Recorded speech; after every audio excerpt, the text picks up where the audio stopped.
Alright guys, হাজির হয়ে গেলাম মোটরোলার এমন এক স্মার্টফোন নিয়ে যেটা এই প্রাইসে সব থেকে বেস্ট স্মার্টফোন হবে।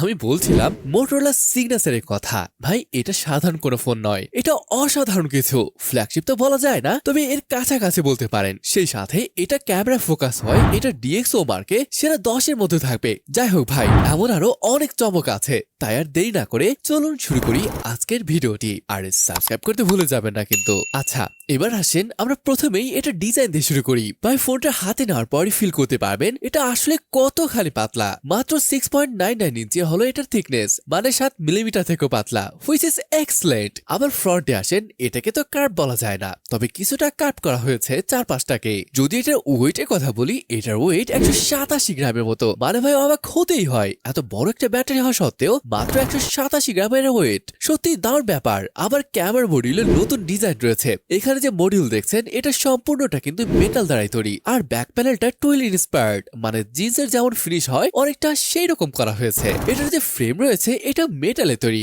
ফ্রন্টে হ্যাঁ, এখানে গোরিলা গ্লাস ভিক্টাস 2 এর প্রোটেকশন রয়েছে। এই ফোনটা এমন হয়েছে যে আপনি বলতে পারবেন না হ্যাঁ এটা হলে ভালো হতো। মানে ফ্ল্যাগশিপে যে মজাটা পাওয়া যায়, এখানে সেই মজাটাই পেতে যাচ্ছেন। মানে সব রয়েছে এখানে। আর ডিউরেবিলিটির ব্যাপার আসলে এখানে মিলিটারি গ্রেড STD 800 সার্টিফিকেশন কিন্তু রয়েছে।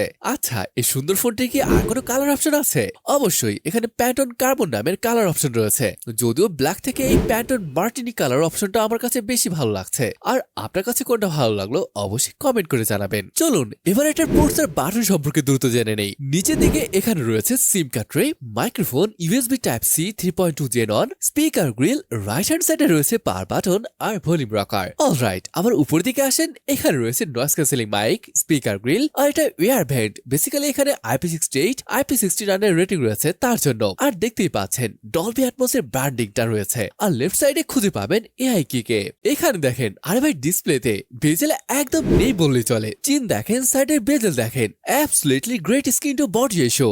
একই সাথে এটা বড় ডিসপ্লে। এখানে আপনি পাচ্ছেন 6.8 ইঞ্চি এর 1.5 রেজলিউশন যুক্ত LTPO অ্যামোলেড প্যানেল। তবে অবাক হওয়ার বিষয় হচ্ছে এখানে 165 হার্জ এর রিফ্রেশ রেট দেওয়া হয়েছে। এটা extreme AMOLED LTPO display, so এখানে আমরা ফ্লেক্সিবল রিফ্রেশ রেট পাচ্ছি, মানে অন থেকে অন 20 হার্জ পর্যন্ত প্রয়োজন অনুযায়ী পরিবর্তন হবে। আর 165 হার্জ এই জন্য বলছি, এতে কিছু গেম আছে যেটা 165 হার্জ পর্যন্ত রিফ্রেশ রেট উঠে যায়। আর যদি চিন্তা করেন এটার ব্রাইটনেস ব্যাপার নিয়ে, এখানে ভাই 6200 নিটস এর পিক ব্রাইটনেস রয়েছে, যার HB মোডের ব্রাইটনেস হবে 2100 নিটস এর মতো। আবার যদি এটার মাল্টিমিডিয়া এক্সপ্রেস এর কথা বলি, দেখুন এটার স্ক্রিনটা বিশাল, Bose tune dual Dolby Atmos stereo speaker. So এখানে বুঝতে পারছেন মাল্টিমিডিয়া টপ নচ হবে, অ্যাবসলিউটলি নো প্রবলেম।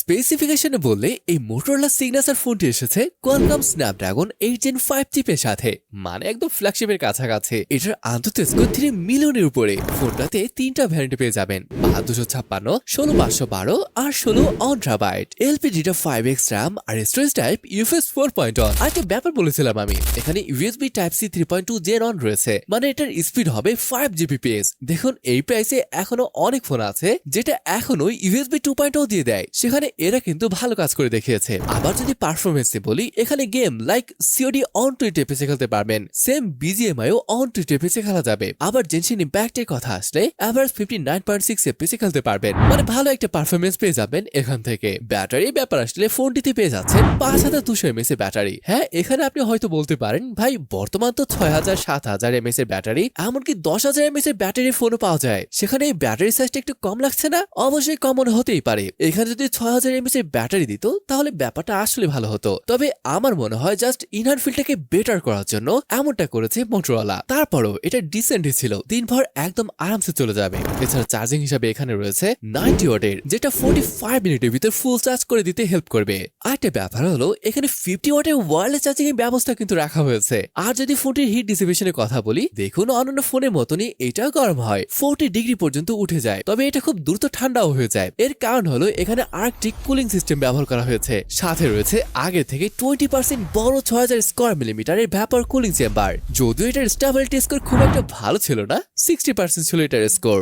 চলুন এবার আমরা OS আর UI নিয়ে কথা বলি। এবারের UIটা সত্যি অনেক ক্লিন ছিল। এখানে হ্যালো UI রয়েছে বেস অন Android 16, তবে সারপ্রাইজ হবেন শুনে যে এখানে 7 বছরের মেজর অ্যান্ড্রয়েড আপডেট রয়েছে, সাথে রয়েছে 7 বছরের সিকিউরিটি আপডেট। এখানে কোনো গ্লাস তেমন কোনো থার্ড পার্টি অ্যাপ একদম নেই বললেই চলে। এই জন্যই বলছি সব থেকে ক্লিন ইউআই এর মধ্যে এটা একটা হবে। সত্যি বলতে out of the box just এই কটা অ্যাপই দেখতে পাবেন, কোনো প্রকার স্ক্রল করা লাগছে না। আবার যদি এআই ফিচার নিয়ে বলি, এই যেমন catch me up, pay attention, remember this, smart connect 2.0, image studio, playlist studio, Moto secure, মানে আপনাকে এআই ফিচার একদমই মিস করতে হচ্ছে না। Alright guys, let's talk about sensor. সব সেন্সর এখানে রয়েছে, আল্ট্রাসনিক ফিঙ্গারপ্রিন্ট সেন্সর রয়েছে, ফেস আনলক রয়েছে, আর এগুলো ভালোভাবে কাজ করে। কানেক্টিভিটি নিয়ে বললে এখানে 5G, dual 4G 4D, wifi 7, Bluetooth 6, NFC, wifi calling এর সাপোর্ট রয়েছে। আচ্ছা ভাই, এবার আসেন এই ফোনটার সব থেকে ইম্পর্টেন্ট পার্ট, এটার ক্যামেরা নিয়ে কথা বলি। এখানে যে ক্যামেরা সিস্টেমটা রয়েছে এটা আসলে দুর্দান্ত একটা সেটআপ ছিল। এটা যে মেইন ক্যামেরাটা রয়েছে এটা 50 মেগাপিক্সেলের সনি লিটিয়া 828 সেন্সর। এটা সেই সেন্সর যেটা অনেক লক্ষ টাকার ফোনে ব্যবহার হয়ে থাকে। 50 মেগাপিক্সেলের টেলিফোটো সেন্সর, যেখানে 3x অপটিক্যাল জুমের সুযোগ রয়েছে। আবার এখানে আরো একটা সেন্সর রয়েছে, এটাও 50 মেগাপিক্সেলের আলট্রা ওয়াইড, যেটা 122 ডিগ্রি এফওভি দেবে। আবার ফ্রন্টে আসেন, এখানে পেয়ে যাচ্ছেন 50 মেগাপিক্সেলের সনি এর সেলফি শুটার। গাইস, এটা শুধু ডিএক্সও মার্কেট টপ 10 এ জায়গা করে নেয়নি, এরকম প্রাইসে খুব কম ফোনই আছে এই টপ 10 এর ভিতরে। আর ফটো এর কথা যদি বলি, বিশেষ করে এটার পোর্ট্রেট ফটো, 3x এর ফটোটা জাস্ট অসাধারণ ছিল। এখান থেকে যে কালার পাবেন, যেমন ডিটেলস, শার্পনেস, স্কিন টোন, সবকিছু একদম দুর্দান্ত লেভেলে ছিল। বিশেষ করে এই যে বুকে ইফেক্টটা খুবই সুন্দর ছিল। চলুন এমন চমৎকার আর কিছু ফটো দেখে আসি।